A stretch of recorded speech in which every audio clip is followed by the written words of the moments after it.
Sketching the graph of an ellipse. Sketch the ellipse given by 4x squared plus y squared equals 36. The first thing we have to do to this ellipse, and we want to identify the vertices. The first thing we have to do to this ellipse is write it in standard form. In standard form, you have to have 1 on the right side of the equation. That's what you have to have for standard form. So we have to get 1 on the right side of the equation in this problem here. And to do that, all we have to do is divide 36 into 36. So of course, if you divide 36 into 36, you have to divide 36 into each term of the left side also. So you would have 4x squared over 36 plus y squared over 36 equals 36 over 36. 36 over 36 is equal to 1. 36 is the same as 6 squared. And here you have a 4 and a 36, so you can cancel these two. 4 goes into 4 one time, 4 goes into 36 9 times.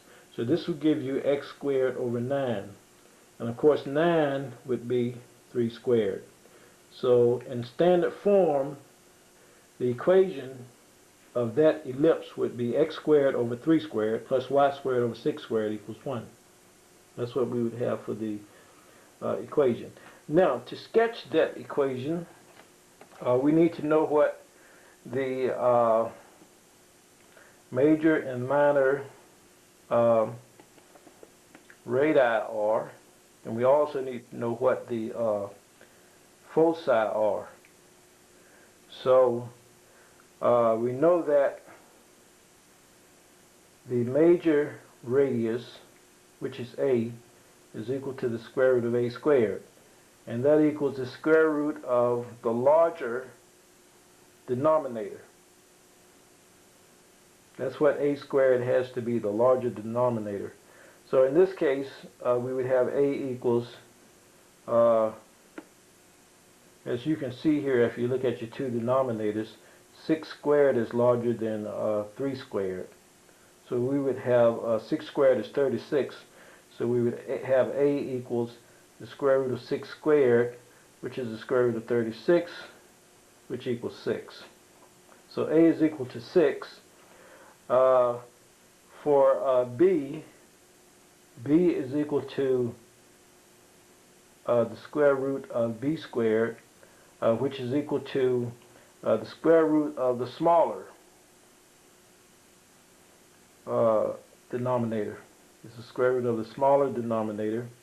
So the smaller denominator, of course, is 3 squared. So that means that b is equal to the square root of 3 squared. 3 squared is 9. The square root of 9 is equal to 3. So now we have a and b, so we can use the formula that we had previously to find c. So the formula is c squared equals a squared minus b squared. So we just substitute what we know into the formula.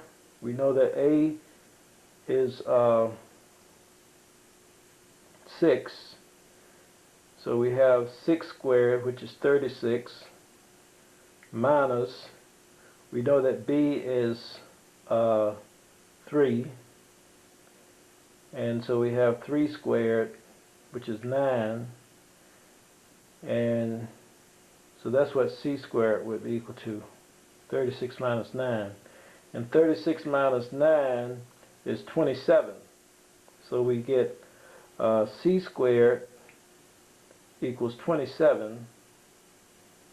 And then we take the square root of both sides. And since c is a positive number, we don't get plus or minus here. We just get positive square root of 27, which is 9 times 3. The square root of 9 is 3, so it would be 3 times the square root of 3. So that would be the representation for c. Now, since we have a square root of 3 there, we would have to determine what that square root is to the nearest tenth in order to graph this, and then multiply by 3. So that's what we would have to do. So the square root of 3 is 1.7, approximately 1.7. 3 times 1.7 would give us 5.1. So that's what approximately what c would be equal to 5.1. So you have to figure out what that square root is in order to do the graph. So to graph this, we would draw our axes, x and y axes. The larger number is under the y, so that means that the major axis would be along the x-axis. So the major axis is 6, so that means from the origin we go up 1, 2, 3, 4, 5, 6, and that would be a point on our ellipse. We go down from the origin 1, 2, 3, 4, 5, 6, and that would be a point on our ellipse. The minor axis is 3, so from the origin we know the center is at the origin. The minor radius is 3, the major radius was 6, the minor radius is 3, so from the origin we go 3 to the right. It's on the x-axis since the 3 is under the x squared, and from the origin we go 3 to the left. And those are two vertices of the ellipse. And then we just draw the ellipse.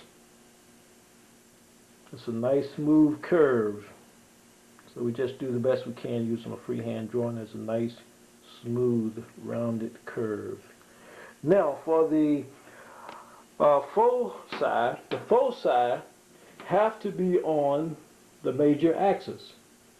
They have to be on the major axis. So the foci is 5.1, negative 5.1 for the y coordinate. So from the origin we go up 1, 2, 3, 1, 2, 3, 4, 5.1. Okay, you can see I'm a little off here. I should have been up higher here. So 5 was about here because that's 6 there. So 5.1 would be about here. You have to estimate where that 5.1 is located. And negative 1, 2, 3, 4, 5.1 would be about there. So those would be your foci. So that would be the graph of the ellipse. Now you want to keep in mind here that the foci are not really parts of the graph of the ellipse, but the ellipse is just these set of points here. I'm tracing the ellipse. These are the only points that are parts of the ellipse, these points around here. But the foci are imaginary fixed points that we use to draw the ellipse. Okay, so that's the ellipse.